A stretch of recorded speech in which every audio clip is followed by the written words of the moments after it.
Hello students. आज हम लोग पढ़ने वाले हैं cell history and cell theory. Basic है। आज हम लोग बेसिक को देखेंगे। ठीक है। तो सबसे पहले हम लोग चलते हैं कि सेल हिस्ट्री और सेल थ्योरी, थोड़ा सा हम लोग ब्रीफ में सेल को करेंगे और उसके बाद हम लोग सेल थ्योरी को देखेंगे। ठीक है ना। सबसे पहले cytology. What is mean by cytology? Cytology पहले भी मैंने बता चुका है। साइटोलॉजी का मतलब क्या होता है? study of cell, or we can say that study of cell structure, उसको हम लोग साइटोलॉजी बोलते हैं। मैंने लास्ट लेक्चर में बताया था, क्योंकि हम लोग को अभी इसी के विषय में पढ़ना है, इसलिए जाना जरूरी है। नाउ सबसे पहले टर्म साइटोलॉजी किसने दिया? Term cytology given by Hartwig. Hartwig ने साइटोलॉजी टर्म्स दिया था, याद रखना है। हमने सेल बायोलॉजी के बारे में भी बताया था लास्ट टाइम में। नो, अब सबसे पहले हम लोग आते हैं कि सेल का थोड़ा सा हम लोग ब्रीफ देखते हैं, ब्रीफ हिस्ट्री को देखते हैं। तो सेल को सबसे पहले डिस्कवर किसने किया था? सेल को सबसे पहले डिस्कवर किसने किया था, ये हमें याद रखना है। तो सबसे पहले एक साइंटिस्ट आया, रॉबर्ट हुक।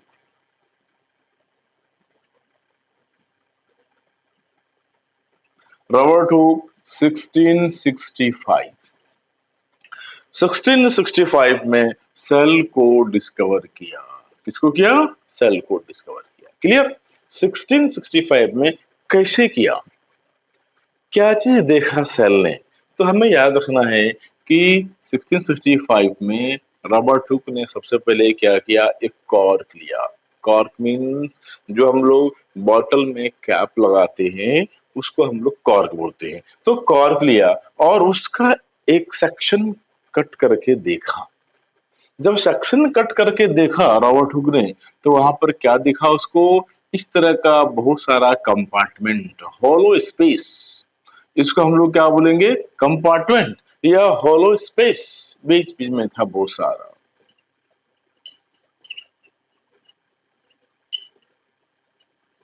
हॉलो स्पेस दिखाई पड़ा। इसको हम लोग, उसको उन्होंने बोला सेला। क्या बोला? सेला, हॉलो स्पेस। या हम लोग बोल सकते हैं उसको कंपार्टमेंट बोल सकते हैं, या उसको स्मॉल होम बोल सकते हैं। ठीक है। किससे देखा?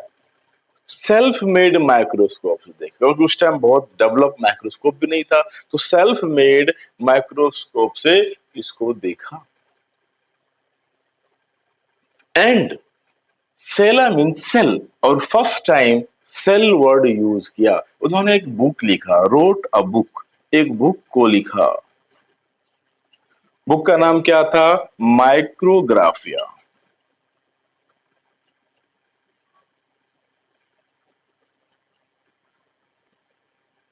माइक्रोग्राफिया एक बुक लिखा था उन्होंने, यानी रॉबर्ट हुक ने एक बुक लिखा, दैट इज कॉल्ड माइक्रोग्राफिया और सेल वर्ड।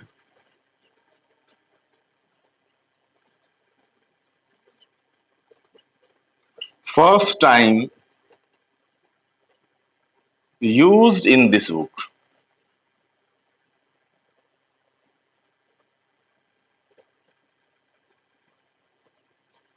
सबसे पहले इसी बुक में सेल वर्ड को यूज किया गया।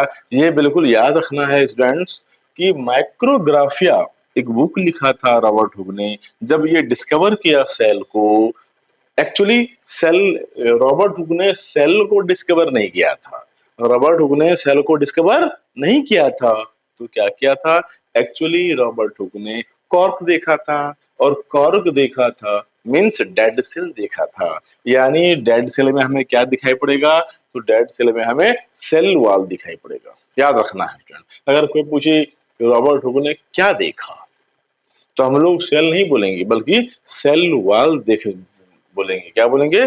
सेल वॉल, क्योंकि सेल वॉल जो डेड सेल में सेल वॉल ही दिखेगा। तो रॉबर्ट हुक ने क्या देखा? सेल वॉल देखा। तो हम लोग बोल सकते हैं सेल इज स्मॉल, यानी क्या हम बोल सकते हैं? Cell is a small hollow space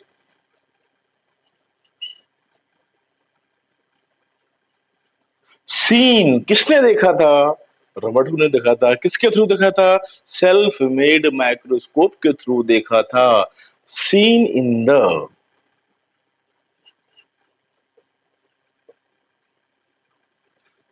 the thin layer of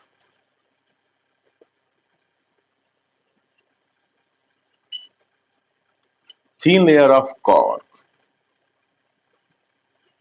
thin layer of cork में देखा था। किसके थ्रू देखा था? We can say that through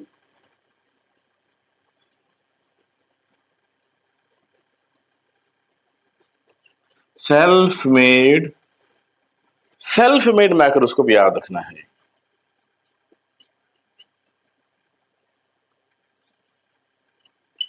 self made microscope से देखा था। क्लियर? यानी रॉबर्ट हुक ने क्या क्या स्मॉल होलो स्पोर्स को देखा। किससे देखा? थीन लेयर, यानी थीन लेयर ऑफ कॉर्क में देखा। उसको क्या बोला? स्मॉल होलो स्पेस, सेला बोला था। और वही सेल फर्स्ट टाइम यूज किया माइक्रोग्राफिया में, scene in the thin layer of cork through self made microscope. Actually Robert hook ने, मैंने बोला क्या कि रॉबर्ट हुक ने एक्चुअली क्या देखा था? सेल वॉल देखा। हम लोग बोलते actually Robert Hooke saw the cell wall, not the cell, because the cells of cork were dead. Dead cell था। हम लिख सकते हैं कि actually Robert hook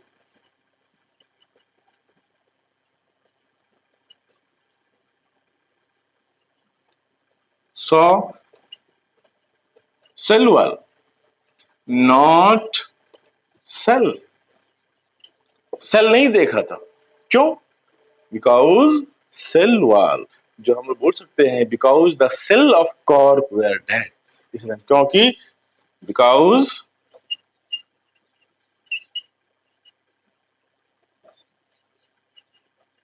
sales of cork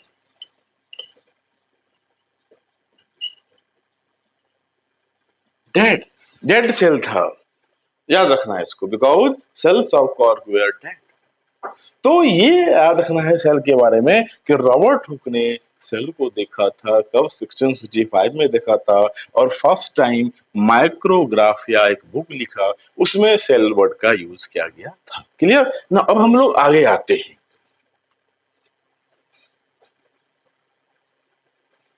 ये ब्रीफ हिस्ट्री है, थोड़ा हम लोग जानेंगे इसको आगे। अब हम लोग देखते हैं और कौन कौन साइंटिस्ट ने इस पर वर्क किया था।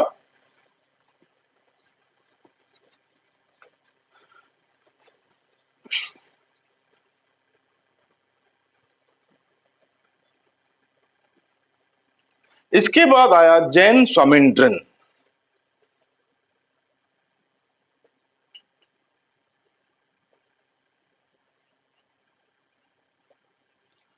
जैन स्वामिंद्रन ने 1668 में क्या देखा? Had seen RBC of frog.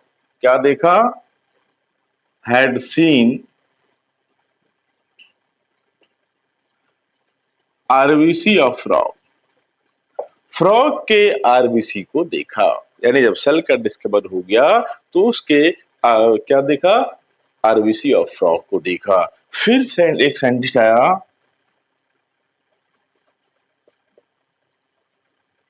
मैलपीगी and N Grew. Malpighi and N Grew. Malpighi and N Grew 1671 and 1682। Observe किया। किसको ऑब्जर्व किया? ऑब्जर्व किया plant living cell. Observe, we can say that observe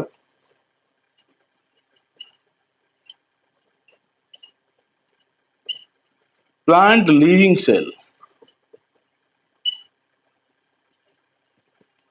plant living cell को observe किया और क्या बोला उसको? Called it utricles. Utricles and उसको बोला ब्लैडर, यूट्रिकल्स एंड ब्लैडर बोला। यानी फर्स्ट प्लांट लिविंग सेल को ऑब्जर्व किसने किया? मालपिगी एंड एनग्रीव ने किया। सीक्वेंस हम लोग धीरे चलते हैं कि फर्स्ट प्लांट लिविंग सेल को ऑब्जर्व किसने किया? मालपिगी एंड एनग्रीव ने किया। क्लियर? इसके बाद आया A V लीवेनिक।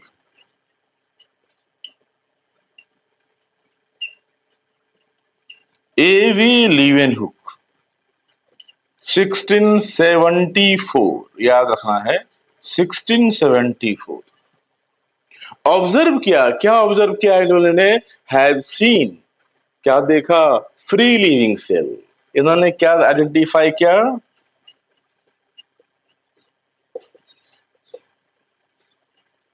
Free living cell यानी एनिमल सेल को, यानी फ्री लिविंग एनिमल सेल को आइडेंटिफाई किया। मालपिगी और एनग्रू ने प्लांट लिविंग सेल को आइडेंटिफाई किया, याद रखना है। एवी लीवेनहुक ने फ्री लिविंग सेल, यानी हम लोग बोल सकते हैं कि एनिमल के फ्री लिविंग सेल को, saw the free living cells किस में देखा? फॉर एग्जाम्पल हम लोग देखेंगे स्पर्म में आइडेंटिफाई किया, प्रोटोजुआ में, बैक्टीरिया में, बैक्टीरिया है, स्पर्म, प्रोटोजुआ, बैक्टीरिया में आइडेंटिफाई किया। क्लियर? और उसे क्या बोला? कॉल्ड एच एनिमिक्यूल्स, उसे एनिमिक्यूल बोला। क्लियर? तो लिवेनहुक ने सबसे पहले फ्री लिविंग एनिमल सेल को आइडेंटिफाई किया। मालपिगी ने फ्री लिविंग प्लांट सेल को आइडेंटिफाई किया, जिसको मालपिगन यूट्रिकल्स और ब्लडर बोला। लिवेनहुक ने लिविंग सेल को इसमें देखा, स्पर्म, प्रोटोजुआ, बैक्टीरिया में आइडेंटिफाई किया, और क्या बोला उसको? एनिमिक्यूल्स। इसके बाद एक और scientist Alfonso Corti, Alfonso Corti ने ऑब्जर्व किया living substances in the cell. क्या आइडेंटिफाई किया? Living substances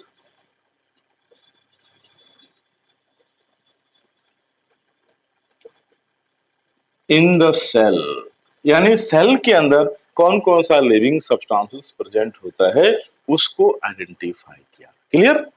Alphonso Corti observe living substances present in the cell. कौन कौन सा लिविंग कंपोनेंट पर, क्योंकि मैंने पहले भी बता चुका हूं मैंने कि सेल के अंदर कौन कौन सा कंपोनेंट पाया जाता है, किस रेशियो में पाया जाता है। एंड फाइनली हम लोग देखेंगे Lamarck.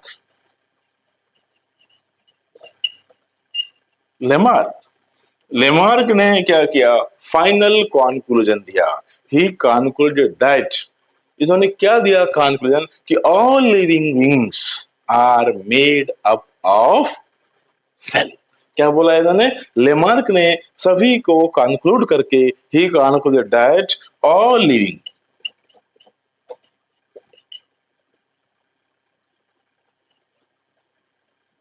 all living beings are made up of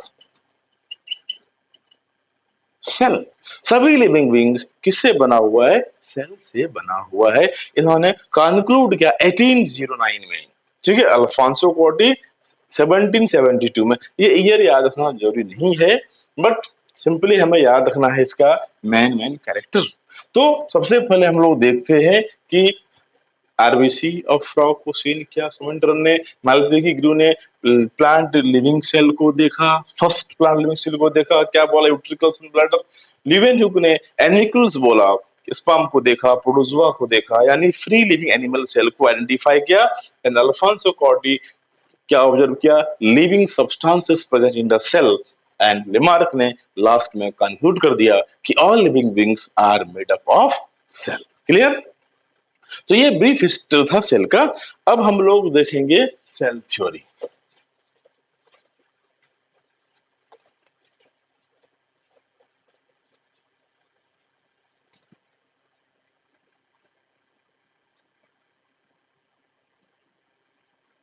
cell theory में हम लोग आते हैं। अब यहां देख रहे हैं सेल थ्योरी में हम लोग दो साइंटिस्ट,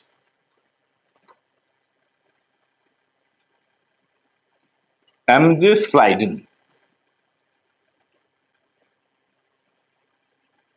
और एक था थियोडोरे स्वान। स्लाइडन एंड स्वान, स्लाइडन और स्वान 1838 याद रखना है और इसे 1839 याद रखना है। जो स्लाइडन था ये जर्मन बोटनिस्ट और हम लोग बोलेंगे स्वान को ब्रिटिश जूलॉजिस्ट। क्लियर? ये क्या था? जर्मन बोटनिस्ट और ये याद रखना है ब्रिटिश जूलॉजिस्ट। बोटनिस्ट का मतलब जो प्लांट पर स्टडी करे और जूलॉजिस्ट का मतलब है जो एनिमल पर स्टडी करे, जूलॉजिस्ट। क्लियर? नो, दोनों ने मिलकर की क्या दिया? सेल थ्योरी दिया। दोनों ने मिलकर क्या दिया? Cell theory. यानी स्लाइडन बोटनिस्ट, स्वान जूलॉजिस्ट, दोनों का कोलिब्रेशन से क्या बना? सेल थ्योरी बना। तो हम लोग एक एक करके इसको हम लोग स्टडी करते हैं। सबसे पहले आते हैं स्लाइडन ने क्या देखा, स्लाइडन ने क्या ऑब्जर्व किया, इसको हम लोग आइडेंटिफाई करते हैं। ठीक है, देखते हैं, स्लाइडन को देखते हैं।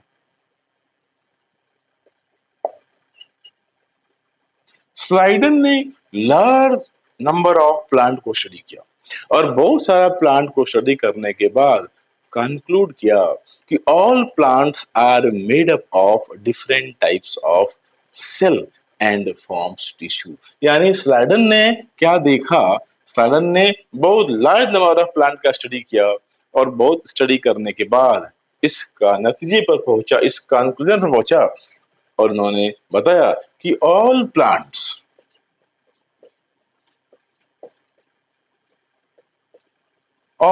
यानी कि लार्ज नंबर ऑफ प्लांट के स्टडी करने के बाद बताया all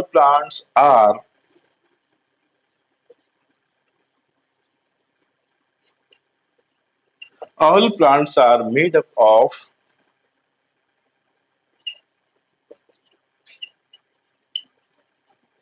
different types different types of cell, different types of cells के बारे में किया। एंड या हम बोल सकते हैं विच फॉर्म्स टिश्यू, हम बोल सकते हैं सेल्स विच फॉर्म्स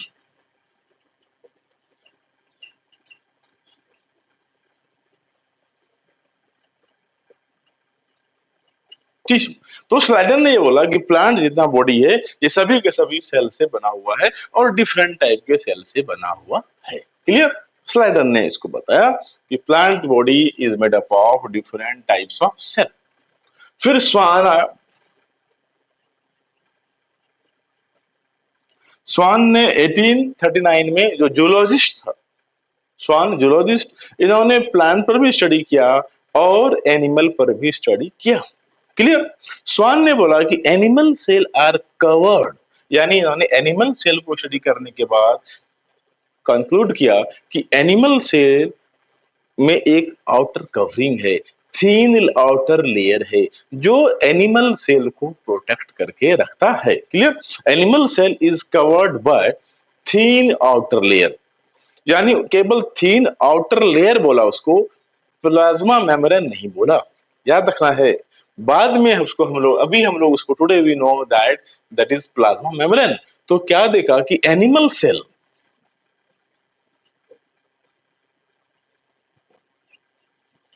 यानी क्या आइडेंटिफाई किया कि एनिमल सेल्स आर कवर्ड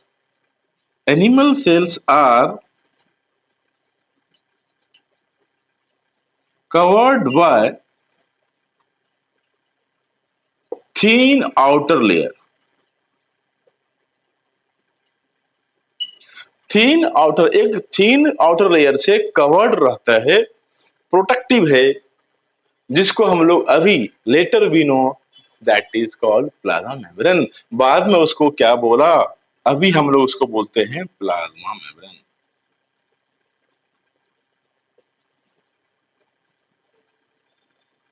याद रखना है कि स्वान ने उसे प्लाज्मा मेम्ब्रेन नहीं बोला, यानी इन्होंने केवल ये बोला कि animal cells are covered by thin outer layer. Today हम लोग आज उसको जानते हैं, which is today known as plasma membrane. आज हम लोग उसको क्या जानते हैं? Plasma membrane. अब स्वान ने दूसरा काम क्या किया? स्वान ने प्लांट सेल पर भी स्टडी किया। प्लांट सेल पर स्टडी करने के बाद क्या देखा? प्लांट सेल और एनिमल सेल को जब स्टडी किया, क्लियरली जब देखा, तो उसमें कंपैरिजन देखा कि प्लांट सेल में से, सेल वॉल होता है जो कि एनिमल सेल में प्रेजेंट नहीं होता। इसलिए इन्होंने एक और बात बताया। क्या बोला? कि प्लांट सेल में, in plant cell presence of cell wall, याद रखना है। क्या बोला इसने? कि presence of cell wall in plant cell,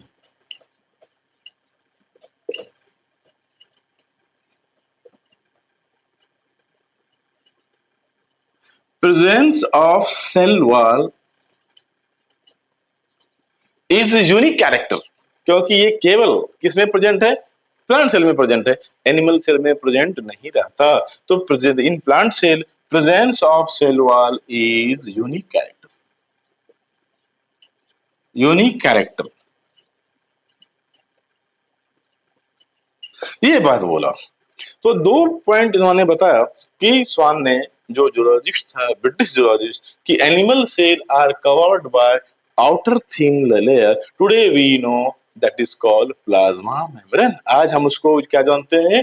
उसको प्लाज्मा मेम्ब्रेन हम बोलते हैं। यानी जो आउटर मेम्ब्रेन है, प्लाज्मा मेम्ब्रेन, उससे सेल कवर्ड रहता है। और सेकेंड पॉइंट था, in plant cell presence of cell wall, याद रखना है कि presence of cell wall is unique character of plant, plant का। और इस दोनों के बेसिस पर, ये दोनों पॉइंट के बेसिस पर, ऑन दिस बेसिस, यानी इस बेसिस पर उन्होंने हाइपोथेसिस दिया।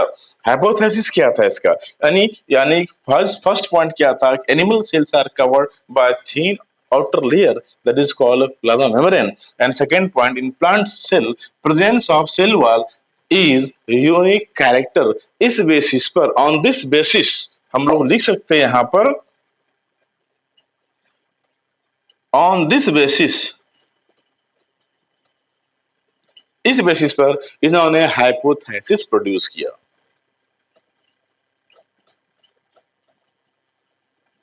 हाइपोथेसिस क्या दिया? इनका हाइपोथेसिस क्या था?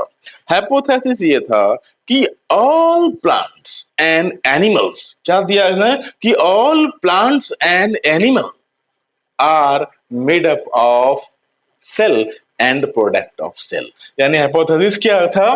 कि ऑल प्लांट, यानी सभी all plants and animal,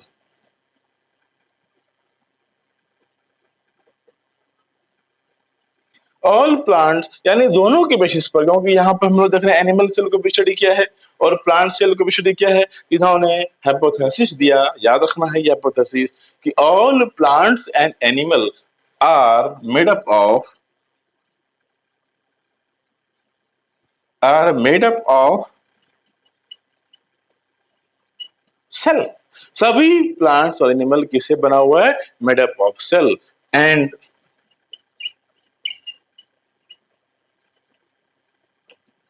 product of cell. सभी किसे बना हुआ है? प्लांट और एनिमल सेल, सेल से बना हुआ है। एनिमल हो या प्लांट हो, सभी सेल से ही बनेगा और उसके प्रोडक्ट से बना हुआ है। क्लियर? नाउ अब हम लोग आगे देखते हैं। समझ में आ गया ये? तो ये हाइपोथेसिस हमें याद रखना है। हाइपोथेसिस क्या है? All plants and animal are made up of cell and product of cell. Clearly? Now तो बोथ, यानी दोनों ने मिलकर के, किसने किसने? स्लाइडन एंड स्वान ने मिलकर के क्या किया? सेल थ्योरी को दिया। यानी हम लोग बोल सकते हैं कि cell theory proposed by Schleiden and Schwann. Clear? तो ये सेल थ्योरी था, स्लाइडन ने क्या बोला, स्लाइडन थ्योरी क्या हो गया, और स्वान थ्योरी क्या हुआ, हम लोगों ने देख लिया। तो हम लोग बोल सकते हैं कि cell theory was proposed by, किसने प्रपोज किया सेल थ्योरी? तो cell theory was proposed by Schleiden and Schwann, and to explain cellular nature of living organisms. क्या दिया? कि लिविंग ऑर्गेनिजम्स का सेलुलर नेचर को आइडेंटिफाई किया, यानी इसको डिस्क्राइब किया। क्लियर? तो हम लोग बोल सकते हैं, क्या बोल सकते हैं क्लियरली? No,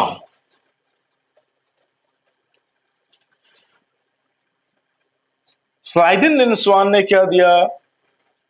cell theory. तो सेल थ्योरी प्रपोज्ड बाय, हम लिखेंगे cell theory proposed by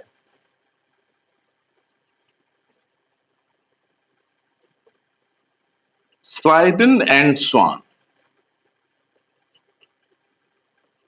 Schleiden and Swan ने दिया to explain cellular nature,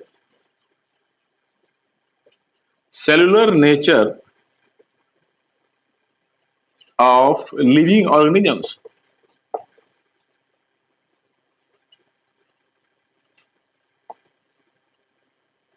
cellular nature of living organisms को इन्होंने एक्सप्लेन किया। बट याद रखना है यहां पर important, but he did not explain how cell is formed. क्या बोला इन्होंने? ही डिड नॉट एक्सप्लेन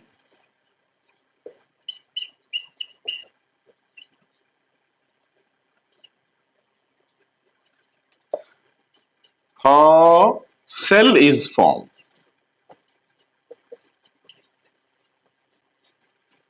इन्होंने ये एक्सप्लेन नहीं किया कि सेल का फॉर्मेशन कैसे हुआ, सेल आया कैसे। Clear?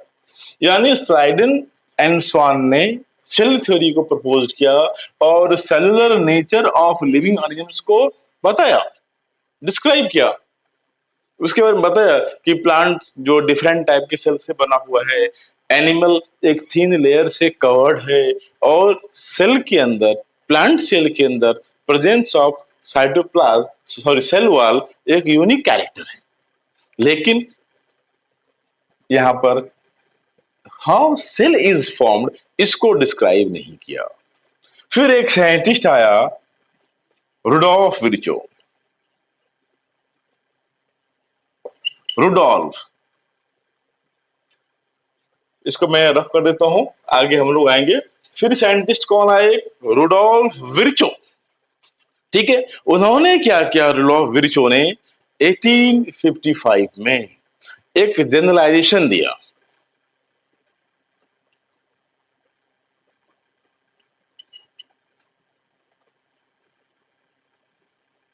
Virchow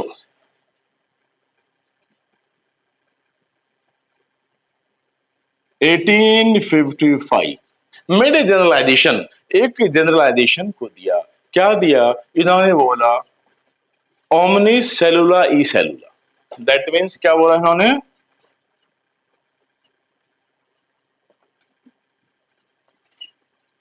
omni cellula E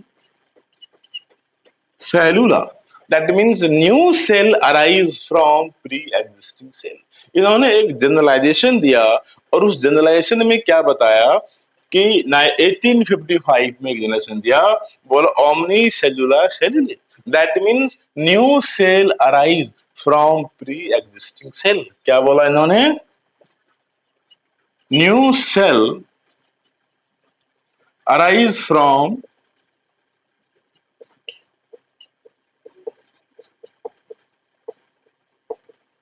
pre existing cell by cell division. यानी सेल डिवीजन के द्वारा कोई भी न्यू सेल पुराने सेल से ही डिवाइड होकर आता है। सपोज ये कोई एक सेल है, जब इस सेल में डिवीजन होगा तभी न्यू सेल का फॉर्मेशन होगा। दैट मीन्स स्पॉन्टेनियसली कोई भी सेल का फॉर्मेशन नहीं होगा, यानी जब भी सेल का डिवीजन होगा तभी सेल न्यू सेल फॉर्म होगा। और इस थ्योरी को सेल लिनिएज थ्योरी भी बोला गया।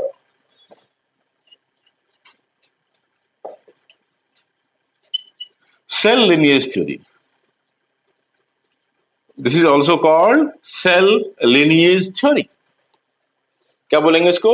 Cell lineage theory. जो रुडोल्फ विर्चो के द्वारा दिया हुआ थ्योरी है, उसको हम लोग सेल लिनिएज थ्योरी भी बोलेंगे। ओमनी सेलुला ई सेलुले, यानी new cell arise from pre existing cell. और फिर एक फाइनल कंक्लूजन आया सेल थ्योरी का, क्योंकि रुडोल्फ विर्चो ने बता दिया कि न्यू सेल का फॉर्मेशन कैसे होता है। न्यू सेल का फॉर्मेशन कहां से होगा? प्री एग्जिस्टिंग सेल से होता है, उसके मदर सेल से होता है। हम लोग कहेंगे किसे होता है? मदर सेल से होता है। Clear now? तो अब देखते हैं हम लोग जो फाइनल कंक्लूजन आया सेल थ्योरी का। तो फाइनल कंक्लूजन क्या आया? उसमें हम देखते हैं 3 पॉइंट्स, यानी 3 fundamental facts of cell theory. Clear now? हम लोग देख रहे हैं 3 फंडामेंटल फैक्ट्स।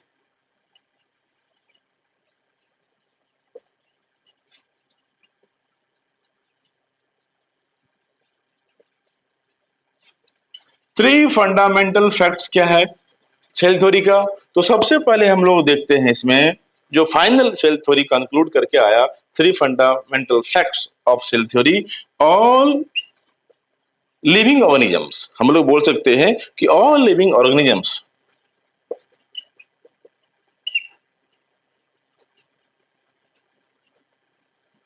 ऑल लिविंग मतलब क्या हो गया? प्लांट भी होगा, एनिमल भी होगा, माइक्रोब्स भी होगा, सारा का सारा। तो all living organisms are made up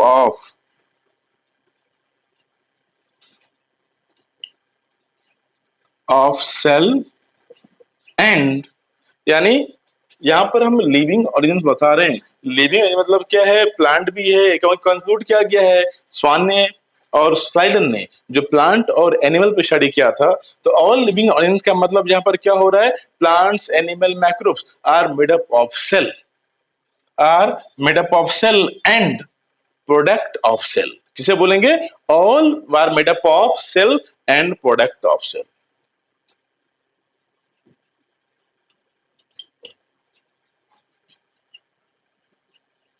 second point क्या था? सेकेंड फैक्ट क्या था?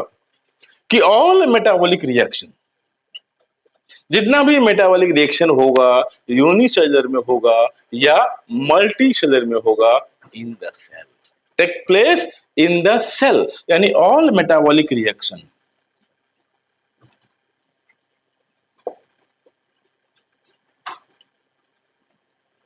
all metabolic reaction in unicellular and multicellular